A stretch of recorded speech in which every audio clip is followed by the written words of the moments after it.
Assalamualaikum. We're going to start the chapter 9 of your book Excel, which is actually demography. Demography में क्या होता है कि demo means people and graphy means measurement, या हम इसको कह सकते हैं ड्राइंग। इसमें हम क्या करते हैं कि लोगों को स्टडी करते हैं, पॉपुलेशन को स्टडी करते हैं। इसकी डेफिनेशन में क्या आएगा कि it is actually defined as the science of population, mathematical knowledge of population changes, size, structure, distribution and changes in population. कि जो पॉपुलेशन है उसको हमने स्टडी करना है, साइंस ऑफ पॉपुलेशन है जिसमें हम पॉपुलेशन चेंजेस स्टडी करते हैं कि पॉपुलेशन के अंदर क्या चेंजेस आ रही हैं, कोई पॉपुलेशन की कैसी है, उसका साइज़ कितना है, उसका स्ट्रक्चर कैसा है, उसकी डिस्ट्रीब्यूशन कैसी है, चेंजेस कितनी आ रही हैं उसमें। साइज़ में क्या होता है कि इस पॉपुलेशन में फॉर एग्जांपल एक पाकिस्तान की पॉपुलेशन है तो उसमें कितने लोग हैं, दैट इज़ साइज़, कितने लोग हैं, पॉपुलेशन का साइज़ कितना है। उसके बाद क्या है कि पॉपुलेशन का स्ट्रक्चर कैसा है। पॉपुलेशन में स्ट्रक्चर में आ जाता है एज एंड सेक्स, इस एज के लोग कितने हैं, बूढ़े कितने हैं, छोटे बच्चे कितने हैं, यंग एज के लोग कितने हैं। ठीक है, इसके बाद हमने सेक्स देखनी होती है पॉपुलेशन के स्ट्रक्चर में कि जो मेल्स हैं वो कितने हैं, फीमेल्स कितनी हैं, अबव 5 कितने हैं, इतने कितने हैं। ठीक है, ये सारा कुछ आ जाएगा स्ट्रक्चर। डिस्ट्रीब्यूशन में हम क्या स्टडी करते हैं कि जो पॉपुलेशन है वो रूरल एरियाज़ में कितने रह रही है, अर्बन एरियाज़ में कितनी रह रही है, कि पॉपुलेशन की अरेंजमेंट डिस्ट्रीब्यूशन कितनी है। ठीक है, अर्बन एंड रूरल एरियाज़ में। फिर चेंजेस इन पॉपुलेशन, कि किसी कंट्री की पॉपुलेशन ज़्यादा हो रही है या कम हो रही है, लोग मर रहे हैं, फॉर एग्जांपल ये ब्लैकिश लोग दिखाए हुए हैं, ये मर रहे हैं या कौन से लोग मतलब ज़्यादा हो रहे हैं, कितनी बर्ड्स हो रही हैं, कितनी डेथ्स हो रही हैं, ग्रोथ हो रही है, पॉपुलेशन की डिक्लाइन हो रही है, ये सारा कुछ हम पढ़ते हैं डेमोग्राफी में। सो इसकी डेफिनेशन भी हो गई और हमने एक एक चीज़ को एक्सप्लेन भी कर दिया। Then is the term population dynamics. Population dynamics means के एक टाइम, मतलब ये टाइम गुजर आया है और उस दौरान पॉपुलेशन के अंदर चेंजेस कितनी आ रही हैं, पॉपुलेशन ज़्यादा हो रही है, कम हो रही है। जैसे यहाँ पे पॉपुलेशन कम है फिशेस की, ठीक है, और फिर क्या हो रही है, वो ज़्यादा हो रही हैं। So this is a population dynamics, changes in population over time. अब जो पॉपुलेशन डायनेमिक्स होती है वो कैसे चेंज होती है, चेंजेस इन पॉपुलेशन कैसे आती हैं। फॉर एग्जांपल ये समंदर है, इसके अंदर पॉपुलेशन जो है फ़िश की कैसे मतलब इंक्रीज़ करेगी, बर्ड्स की वजह से और इमिग्रेशन की वजह से, कि किसी और समंदर का जो मछलियाँ हैं वो इस समंदर में आ गई हैं, या फिर उसमें मछलियाँ नई पैदा कितनी हो रही हैं, उससे पॉपुलेशन ज़्यादा होगी। ठीक है, इसी तरह अगर डेथ्स होंगी तो उसकी वजह से पॉपुलेशन कम होगी, मछलियाँ मरेंगी तो पॉपुलेशन कम हो जाएगी, या मछलियाँ इस समंदर की दूसरे समंदर में चले गई हैं, इमिग्रेट करके चले गई हैं, तो उससे पॉपुलेशन उस कंट्री की, उस सी की कम हो जाएगी। ठीक है, इसी तरह ये एक वर्ल्ड होती है कि इसमें लोग जो है वो उनकी बर्ड्स जितनी हो रही होंगी, जितनी वो इमाइग्रेट करके उस जगह पे आएंगे, फॉर एग्जांपल पाकिस्तान में माइग्रेशन करके लोग आते हैं, उनकी बर्ड्स होती हैं, उससे पॉपुलेशन कम ज़्यादा होती है। कम कैसे होती है कि लोग जो मर जाते हैं और जो लोग वहाँ से पाकिस्तान से बाहर के मुल्क चले जाते हैं, ठीक है, उससे पॉपुलेशन कम होती है। तो यही पॉपुलेशन डायनेमिक्स है जो changes in population over time आती है। अब देखें वर्ल्ड की पूरी पॉपुलेशन कितनी है, वो उन्होंने बताई हुई है कि पूरी जो वर्ल्ड है उसमें 7 बिलियन लोग हैं। ठीक है, 7 बिलियन लोग हैं और पॉपुलेशन ग्रोथ रेट जो है वो 1.1% है। ठीक है, 1.1% जो है पूरी वर्ल्ड का जो है ना वो है। अभी ग्रोथ रेट हम आगे देखते हैं वो क्या होता है। बस देखें पूरी दुनिया में जो लोग हैं वो 7 बिलियन है, ये आपने याद रखना है। पूरी दुनिया में 7 बिलियन जो है पॉपुलेशन है, और पाकिस्तान में जो पॉपुलेशन है वो 191 मिलियन है। ठीक है, तो ये आपने याद रख लिया। उसके बाद ग्रोथ रेट आपने याद रखना है कि जो पूरी वर्ल्ड का ग्रोथ रेट है वो 1.1% है, और पाकिस्तान का जो ग्रोथ रेट है वो है वो 1.499 है। ठीक है, तो ये आपने याद रख लिया। अब जो हमारा पाकिस्तान है ना वो 6th नंबर पे आता है पूरी वर्ल्ड पॉपुलेशन में। ठीक है, सबसे ऊपर पॉपुलेशन फर्स्ट नंबर पे चाइना है, इंडिया है, ये याद करने की ज़रूरत नहीं है। बस ये याद करना है कि हमारी टॉप 10 कंट्रीज़ में 6th नंबर पे पाकिस्तान की पॉपुलेशन जो है वो वर्ल्ड में सबसे ज़्यादा है। Next is a term doubling time, population doubling time. Population doubling time क्या होता है, इसकी डेफिनेशन आपको आनी चाहिए, इसका फॉर्मूला आपको आना चाहिए पॉपुलेशन डबलिंग टाइम का ना, तो ये इंपॉर्टेंट है आपका। तो अभी तक जो है जितना भी हमने पढ़ा वो इंपॉर्टेंट था। अच्छा, डबलिंग टाइम क्या होता है कि कितने साल लगेंगे एक पॉपुलेशन को अपनी करंट पॉपुलेशन से डबल हो जाना। For example this is a population at the time, कितने साल लगेंगे उसको कि वो डबल हो जाए अपनी ओरिजिनल पॉपुलेशन से, इसको आप कहते हो पॉपुलेशन डबलिंग टाइम। इसका जो फॉर्मूला होता है वो 70 ओवर ग्रोथ रेट होता है। ठीक है। 70 डिवाइडेड बाय ग्रोथ रेट। अभी हमने देखा कि अगर हम पाकिस्तान का ग्रोथ रेट अभी हमने देखा था कितना था, 1.4 था, 1.49 था। तो हमने क्या किया, 70 को डिवाइड किया ग्रोथ रेट से, तो उससे हमें पता चल गया कि पाकिस्तान का जो डबलिंग टाइम है वो 47 ईयर्स है। मींस के अभी पाकिस्तान की जो करंट पॉपुलेशन है वो 191 मिलियन है। ठीक है। तो अगले 47 ईयर्स के बाद वो डबल हो जाएगी। ठीक है। तो 47 ईयर्स इज़ समथिंग के 47 ईयर्स के बाद पाकिस्तान की पॉपुलेशन जो करंट है उससे डबल हो जाएगी, 191 मिलियन से डबल पॉपुलेशन हो जाएगी। This is the population doubling time. और ये उसका फॉर्मूला होता है, ये आपको आना चाहिए। और ये भी आपको आना चाहिए कि पाकिस्तान का डबलिंग टाइम क्या है, 47 ईयर्स है। इसको आप कैसे याद रखोगे, 1947 में हम पाकिस्तान इंडिपेंडेंट हुआ था सॉरी।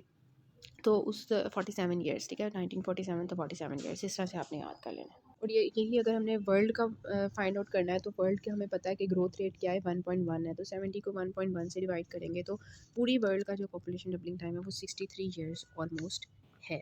ठीक हो गया, ये हो गया पॉपुलेशन डबलिंग टाइम। देन आपके पास टू टर्म्स आती हैं, क्रूड बर्थ रेट और क्रूड डेथ रेट। ठीक है। बहुत ईजी है कि एक population, total population of a country, for example हम पाकिस्तान की पॉपुलेशन ले लेते हैं, उसमें एक साल में कितनी बर्थ्स होती हैं उसको हम कहते हैं क्रूड बर्थ रेट। ठीक है। उसको हम क्या कहेंगे, क्रूड बर्थ रेट। के एक पाकिस्तान की जो पॉपुलेशन है उसमें एक साल में कितनी बर्थ्स हो रही हैं उसको हमने डिवाइड करना है, बर्थ्स को डिवाइडेड बाय टोटल पॉपुलेशन, और मल्टीप्लाई करेंगे हम 1000 से। ठीक है। तो उससे आ जाएगा क्रूड बर्थ रेट। और क्रूड डेथ रेट कैसे आएगा कि टोटल नंबर ऑफ़ डेथ्स जो हो रही हैं टोटल पॉपुलेशन में, तो उसको हम कहेंगे क्रूड डेथ रेट। अब पीछे इतना शोर होता है ना तो मुझे समझ नहीं आती क्या करूँ। क्रूड डेथ रेट जो है total number of deaths divided by total population. तो उससे क्या आ जाएगा कि एक पॉपुलेशन में कितनी डेथ्स हो रही हैं, क्रूड डेथ रेट वो होगा, उसको मल्टीप्लाई करेंगे 1000 से, तो उससे आ जाएगा क्रूड डेथ रेट। इसी से हमने जो है ना ग्रोथ रेट फाइंड आउट करना होता है। ग्रोथ रेट सिंपली हम कैसे फाइंड आउट करते हैं कि क्रूड बर्थ रेट में से हम निकाल देते हैं क्रूड डेथ रेट को। ठीक है। तो उससे आ जाता है हमारा ग्रोथ रेट किसी भी पॉपुलेशन का। ठीक है, कि वो किस रेट से जो है ना पॉपुलेशन ग्रो कर रही है उसको हम कहेंगे ग्रोथ रेट। ठीक है। अब देखें कि जो पाकिस्तान का जो ये आता है ना क्रूड बर्थ रेट, वो कितना होता है, वो कितना होता है, आपने ये वैल्यू याद कर लेनी है, 26 डिवाइडेड बाई 1000। ठीक है, 26 इंटू ओवर 1000, कि 1000 पॉपुलेशन है तो उसमें से 26 बर्ड्स हो रही हैं। ठीक है। और क्रूड डेथ रेट में क्या होगा कि अगर तो 1000 लोग हैं तो उनमें से 7 बर्ड्स, ठीक है, 7 डेथ्स हो रही हैं। तो ये आपने याद रखना है पाकिस्तान के लिए, 26/1000 is the crude birth rate. और क्रूड डेथ रेट क्या होता है, 7/1000। ठीक है।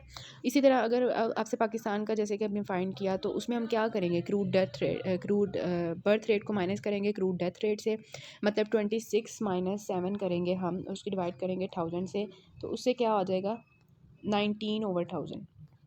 तो ये 19/1000 जो हम निकालते हैं तो ये तकरीबन 1.1 आ जाता है, तो वो ग्रोथ रेट हो जाता है पाकिस्तान का। और वही हम डबलिंग टाइम के अंदर फार्मूला अप्लाई करेंगे, 70 डिवाइडेड बाय 1.1, तो उससे हमें डबलिंग टाइम का पता चल जाएगा। तो बेसिस जो है ना वो crude birth rate death rate में है, और पाकिस्तान के जो आपको आने चाहिए ये फार्मूलाज और वैल्यूज़। नेक्स्ट आपके पास एक फार्मूला आता है कि पॉपुलेशन चेंज जो होता है ना, डायनेमिक्स, पॉपुलेशन डायनेमिक्स जो चेंजेस हमने देखी हैं उसमें हमने देखा था बर्ड्स हो रही थी, डेथ्स हो रही थी, इमाइग्रेशन हो रही थी, और जो है इमाइग्रेशन और मतलब आउट माइग्रेशन हो रही थी, यही हो रहा था ना। उसके लिए जो फार्मूला होता है ना वो ये होता है, PT1 equal to PT0 B-D plus IM minus OM। तो इसमें क्या होगा, PT1 होती है जो फ्यूचर पॉपुलेशन होती है, मतलब अभी जो पॉपुलेशन है उसके बाद वाली। PT0 क्या होती है, जो अभी पॉपुलेशन है प्रेजेंट में। जैसे फॉर एग्जांपल अभी पाकिस्तान की पॉपुलेशन कितनी है, अभी पॉपुलेशन 191 मिलियन है, तो ये वो हो जाएगी ना, 191 मिलियन पॉपुलेशन है पाकिस्तान की, ये तो present population. D equal to births कितनी हो रही हैं, D इक्वल टू डेथ्स कितनी हो रही हैं, इमाइग्रेशन कितनी है, मतलब पाकिस्तान में लोग माइग्रेट करके कितने आ रहे हैं, और OM जो है वो क्या होगी, जो बाहर जा रहे हैं पाकिस्तान से। तो ये एक्चुअली इसमें शो किया गया है, पॉपुलेशन डायनेमिक्स का जो फार्मूला है रीजंस फॉर पॉपुलेशन चेंज में अगर हमने किसी भी कंट्री के पॉपुलेशन को मेजर करना हो कि फ्यूचर में उसकी पॉपुलेशन कितनी होगी, तो हम क्या करते हैं कि बर्ड्स माइनस डेथ्स करते हैं। जितनी उस बर्ड्स और डेथ्स हो रही हैं उसको माइनस करेंगे, इमाइग्रेशन इमाइग्रेशन को, आउट माइग्रेशन को हम माइनस करेंगे और प्रेजेंट पॉपुलेशन के साथ मल्टीप्लाई करेंगे। इस फॉर्मूला को अप्लाई करके फ्यूचर पॉपुलेशन फाइंड आउट करेंगे। लेकिन जो अभी हम जो यूज़ करते हैं ना बिटवीन सेंसस ईयर्स, जो फॉर्मूला यूज़ करते हैं वो अगला जो लिखा हुआ है ना वो मोस्टली हम यूज़ कर रहे होते हैं। उसमें जो फॉर्मूला आता है वो ये होता है पी नॉट 1+r और टी। ठीक है, इसमें जो पी टी होगा वो अगेन वही होगी फ्यूचर पॉपुलेशन, पी नॉट जो होगी वो होगी हमारी प्रेजेंट पॉपुलेशन। ठीक है, 1+r, आर में क्या होगा जो उन्होंने ग्रोथ रेट दिया होता है, this is a growth rate. ठीक है, और टी जो होता है ना इट इज़ एक्चुअली के जो टाइम गैप है। फॉर एग्जांपल इसमें इन्होंने एक एग्जांपल दी हुई है कि आपने फाइंड आउट करना है 2006, अभी अभी 2006 है, अभी फॉर एग्जांपल 2006 है, 2006 चल रहा है, उन्होंने एग्जांपल दिया उसके मुताबिक बता रही हूँ। फिर वो बताते हैं एनुअल ग्रोथ रेट 3% है किसी कंट्री का, 3% है किसी कंट्री का। और उन्होंने बताया हुआ है कि जो टाइम गैप है वो हमने देखना है। उन्होंने कहा है कि 2012 में कितनी पॉपुलेशन होगी, तो 2012 इज़ अ फ्यूचर, तो फ्यूचर ये आ गया। अब आपने टाइम गैप चेक करना है कितने सालों का टाइम गैप है, 6 सालों का है ना, तो टी जो होगा वो 6 हो जाएगा। और उन्होंने प्रेजेंट पॉपुलेशन कितनी दी हुई है 2006 की, उन्होंने दी हुई है 200, ये इतनी दी हुई है, ये इतनी दी हुई है उन्होंने। ठीक है, उन्होंने कहा है कि 2012 में जो पॉपुलेशन होगी वो आपने फाइंड आउट करनी है। तो आप क्या करोगे, 200 ये वाला यहाँ पे पुट करोगे, 1+r करोगे, मतलब 1+3/100 करोगे। ठीक है, और इधर 6 का ये लोगे। तो इस तरह से जब आप फाइंड आउट करोगे ना तो ये तकरीबन आ जाता है आपका, जब आप इसे कैलकुलेट करते हो तो ये आ जाएगा 23880, मतलब कि 2012 में जो पॉपुलेशन होगी वो इतनी हो जाएगी। ठीक है, 200 से इतनी हो जाएगी, 2000 से इतनी हो जाएगी। ये मुझे नहीं पता चल रहा है ये कितना है, आई थिंक 20,000 है ये, और ये 23,880 है। नेक्स्ट आ जाता है कि components of population growth, it is your यूक्यू। वो पूछते हैं कि पॉपुलेशन ग्रोथ के कंपोनेंट्स क्या हैं, तो आपने बताना होता है फर्टिलिटी मींस बर्थ्स, मोर्टेलिटी मतलब डेथ्स, माइग्रेशन मतलब जो वहाँ से माइग्रेशन हो रही है, ये तीनों जो होते हैं these are the components of the demography population growth. इसके साथ साथ थोड़े बहुत जो रोल प्ले करते हैं वो मैरिज है, शादी हो जाना, और मोबिलिटी मतलब के सोशल रिलेटेड है। लेकिन जो मोस्ट इंपॉर्टेंट होते हैं वो 3 होते हैं, ये फर्टिलिटी, एक कंट्री में कितनी बर्थ्स हो रही हैं, कितनी डेथ्स हो रही हैं, और माइग्रेशन कितनी हो रही है। Then is a term mortality, mortality को हम देखते हैं कि डेथ्स कितनी पॉपुलेशन में कितनी हो रही है, उसको हम मोर्टेलिटी कहते हैं। और इसको हम जो है क्रूड डेथ रेट से मेजर करते हैं, हमने पहले भी मेजर किया। और एक होता है क्रूड बर्थ रेट। ठीक है, अब फॉर एग्जांपल आपका जो है क्रूड बर्थ रेट किसी पॉपुलेशन का ज़्यादा है, मतलब किसी पॉपुलेशन में बर्थ्स ज़्यादा हो रही हैं और डेथ्स कम हो रही हैं, तो उसकी वजह से क्या होगा, उसकी पॉपुलेशन इंक्रीज़ करेगी ना, क्योंकि डेथ्स कम हो रही हैं, पॉपुलेशन ज़्यादा होती जा रही है बर्ड्स की वजह से। तो ये डेवलपिंग कंट्रीज़ में मोस्टली होता है, जैसे हमारे कंट्रीज़ में ऐसे ही होता है, डेथ्स कम होती हैं और बर्ड्स ज़्यादा होती जाती हैं, तो पॉपुलेशन इंक्रीज़ करती जाती है। डेवलप्ड कंट्रीज़ में ऐसे नहीं होता, डेवलप्ड कंट्रीज़ में ये होता है कि उनकी बर्ड्स उन्होंने कंट्रोल कर लिए हैं, जिसकी वजह से उनकी फर्टिलिटी कम होती है, और उनकी जो एज़ कम्पेयर टू उनकी जो मोर्टेलिटी रेट है, मोर्टेलिटी भी उनकी जो है डिक्लाइन है, लेकिन बर्थ भी उनकी कम है, जिसकी वजह से क्या होता है कि वो ऑलमोस्ट इक्वल आते हैं। मतलब कि पाकिस्तान में क्या होगा कि क्रूड बर्थ रेट ज़्यादा होगा, क्रूड डेथ रेट कम होगा। ठीक है, लेकिन जो डेवलप्ड कंट्रीज़ होंगे उसमें दोनों एक सेम जा रहे होंगे, तो इसलिए ग्राफ उन्होंने आपकी बुक में इस तरह से बनाया हुआ है, ये दिखाने के लिए डेवलपिंग कंट्रीज़ में, डेवलप्ड कंट्रीज़ में क्या क्रूड बर्थ रेट और डेथ रेट का ग्राफ आता होता है। अब फॉर एग्जांपल किसी स्पेसिफिक एज में हमने फाइंड करना है ना, तो age specific death rate, for example किसी 20 एज के लोगों की आपने डेथ्स फाइंड करनी है कि 20 एज के जो लोग हैं उनमें कितने लोगों की डेथ हो रही है। तो आप ये वाला फॉर्मूला तो नहीं अप्लाई करोगे ना, उसमें आप लिखोगे कि 20 एज के जो लोग हैं उनमें कितने लोगों की डेथ्स हो रही हैं, तो number of deaths of the person जो कि 20 ईयर्स के हैं divide by total number of जो लोग थे जो 20 ईयर्स के थे। ठीक है, टोटल पॉपुलेशन जो 20 की थी और उसमें से डेथ्स कितनी हो रही हैं, 20 लोग, 20 एज की पॉपुलेशन।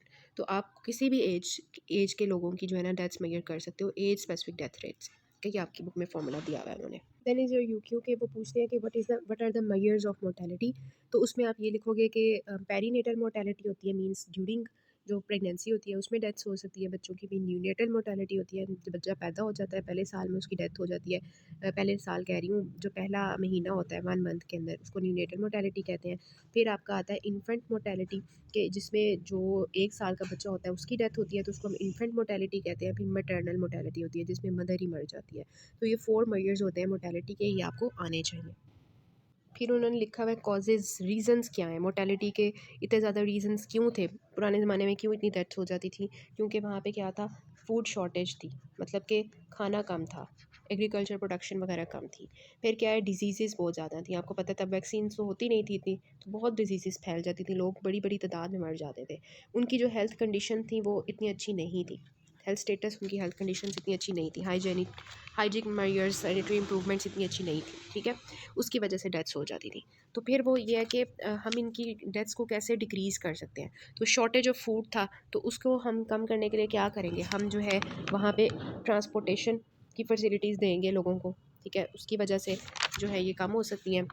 ठीक है, ट्रांसपोर्टेशन है, बहुत अच्छी फैसिलिटीज़ हैं, ट्रांसपोर्टेशन ऑफ फूड्स की, जगह जगह फूड की सप्लाई है, एग्रीकल्चर प्रोडक्शन ज़्यादा अच्छी हो गई है, इंडस्ट्रीज़ है हमारी, जिसकी वजह से शॉर्टेज ऑफ फूड का जो मसला था वो हल हो गया। ठीक है, डिजीज़ पुराने ज़माने में बहुत ज़्यादा थी, लेकिन अब वैक्सीनेशन जो है वो आ गई हैं, एंटीबायोटिक्स अच्छी अच्छी बन गई हैं, जिसकी वजह से इस तरह की डिजीज़ अब नहीं होती। ठीक है, और हेल्थ कंडीशंस कैसे इंप्रूव हो गई हैं कि हमने जो है उसको कैसे इंप्रूव कर लिया कि सैनिटरी इंप्रूवमेंट्स की वजह से हेल्थ कंडीशन सही होगी, हाइजीनिक इंप्रूवमेंट्स की वजह से, और टेम्परेचर ह्यूमिडिटी कंट्रोल की वजह से ठीक हो गई हैं। तो जब आपसे पूछा जाए कि क्यों ऐसा था और उसका कॉजेज़ को हम कैसे डिक्रीज़ कर सकते हैं, ठीक है, तो आपने इस तरह से लिख देना होता है, शॉर्टेज फूड को सप्लाई था तो उसके लिए क्या इंप्रूवमेंट्स आई हैं, डिजीज़ कौन सी थी उसको कैसे इंप्रूव किया, और हेल्थ स्टेटस कैसे सही हो गया लोगों का। इसके बाद जो मोर्टेलिटी है उसके बाद फर्टिलिटी से हम नेक्स्ट पार्ट से करते हैं।